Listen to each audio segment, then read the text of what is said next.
ఓం నమ శివాయ. శివరాత్రి నాడు కష్టాల నుంచి బయటపడడానికి, ప్రతిరోజు ఎదుర్కొనే బాధల నుంచి గట్టెక్కడానికి కొన్ని పరిహారాలను పాటించడం మంచిది. అలాగే మహాశివరాత్రి నాడు కొన్ని పొరపాట్లు చేయకూడదు. ఈ పొరపాట్లు చేసినట్లయితే శివుడికి ఆగ్రహం కలుగుతుంది, సమస్యలు ఎక్కువవుతాయి. మొదటిగా శివరాత్రి నాడు శివుడికి అభిషేకం చేసేటప్పుడు శివలింగానికి కంసపాత్రల నుంచి పాలు కానీ నీరు కానీ సమర్పించకూడదు. ఇలా చేస్తే అశుభం కలుగుతుంది. బంగారం, వెండి లేదా రాగి పాత్రలో వేసి అభిషేకం చేయవచ్చు.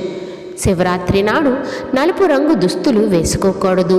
ముఖ్యంగా పూజ చేసే సమయంలో నల్లటి వస్త్రాలు మంచిది కాదు. శివరాత్రి నాడు మాంసాహారం తీసుకోకూడదు. మద్యం, మాంసం, ఉల్లి, వెల్లుల్లికి దూరంగా ఉంటే మంచిది. శివుడికి తులసి దళాలను సమర్పించడం కూడా మంచిది కాదు.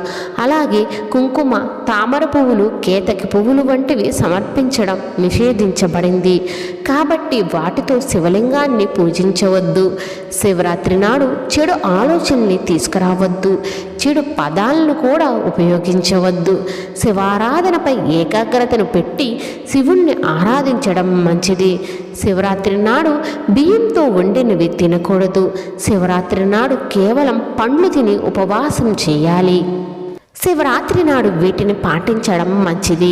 శివరాత్రి నాడు శివుడిని ప్రసన్నం చేసుకోవడానికి రుద్రాభిషేకం చేసుకోవడం మంచిది. రుద్రాభిషేకం చేస్తే శివుని అనుగ్రహం కలిగి సుఖ సంతోషాలు లభిస్తాయి.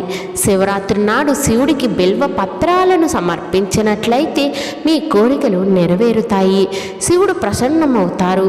శివరాత్రి నాడు మహామృత్యుంజయ మంత్రాన్ని జపిస్తే కూడా విశేష ఫలితాన్ని పొందవచ్చు.